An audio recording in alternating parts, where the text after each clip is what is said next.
Pasta আমাদের সকলেরই কিন্তু খুব প্রিয়, বিশেষ করে বাড়ির ছোট সদস্যদের জন্য তো এটা খুবই প্রিয়, ওদের দিলেই কিন্তু মন ভরে যাবে। আজকে তাই পাস্তারই একটা রেসিপি শেয়ার করছি। আজকে বানাচ্ছি বেকড চিকেন পাস্তা।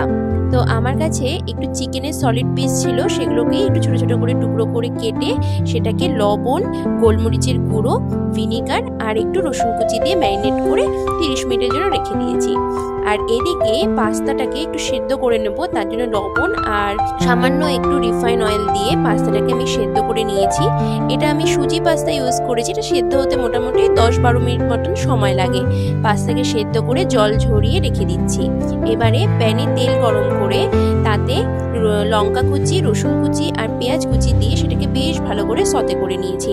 পেঁয়াজটা হালকা কালার এলে এবারে ম্যারিনেটেড চিকেনটা দিয়ে সেটাকেও পেঁয়াজের সাথে খুব ভালো করে ঢাকা দিয়ে 10-12 মিনিটের জন্য রান্না করে নেব। চিকেনটা থেকে জল ছেড়ে আসবে, চিকেনটা কিন্তু বেশ সেদ্ধও হয়ে যাবে, নরম হয়ে যাবে। যেহেতু চিকেনের সলিড পিস নিয়েছি, এগুলো কিন্তু খুব তাড়াতাড়ি সেদ্ধ হয়ে যায়। তো জলটাকে পুরোপুরি শুকিয়ে নিয়ে এবারে অ্যাড করছি পিৎজা পাস্তা সস।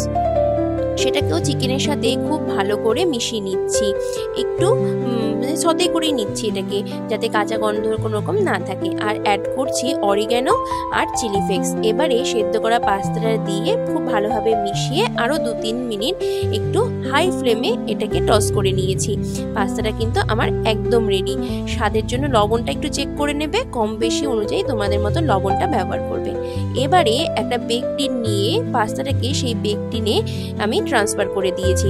ভালোভাবে বেক টিনের মধ্যে ছড়িয়ে পাস্তাটাকে প্লেস করে দিয়ে ওপর থেকে একটু ভরে ভরে চিজ দিয়েছি। আমি এখানে 2টো চিজ কিউব একটা গ্রেটারের সাহায্যে ভালো করে গ্রেট করে দিয়ে দিয়েছি। এটাকে একদম ভালো করে গ্রেট করে দেবে। তোমরা চাইলে আরও একটু বেশি চিজ ইউজ করতেও পারো, সেটাতে কোনো অসুবিধা নেই। চিজটাকে খুব ভালো করে ওপর দিয়ে ছড়িয়ে দিয়েছি। এটা তো দেখেই এত লোভ লাগছে, মনে হচ্ছে যেন এভাবেই খেয়ে নিই, কিন্তু এটাকে বেক করলে একটু বেশি ভালো লাগবে। ওপর থেকে আরও খানিকটা অরিগ্যানো আমি ছড়িয়ে দিয়েছি।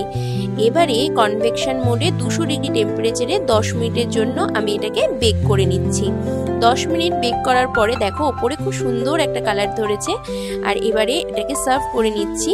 ছোট্ট একটা টুকরো কেটে তোমাদেরকে দেখাচ্ছি। এটা এত সুন্দর লাগছিল খেতে, চিজটা পুরো মেল্ট হয়ে গিয়েছে আর তার সাথে চিকেনটা, পাস্তাটা মানে একটা বেক করার জন্য একটা স্মোকি ফ্লেভারও আমার লাগছিল। তো এটা খেতে কিন্তু খুব ভালো লাগছিল। তো তোমাদের কাছে যদি মাইক্রোওয়েভ না থাকে তোমরা গ্যাসেও কিন্তু এটাকে বেক করে নিতে পারো। তো সেটাতে কিন্তু টেস্টের কোনো রকম ফারাক হবে না। গ্যাসেও বেক করে তোমরা বাড়ির বাচ্চাদেরকে এইভাবে খাওয়াতে পারো।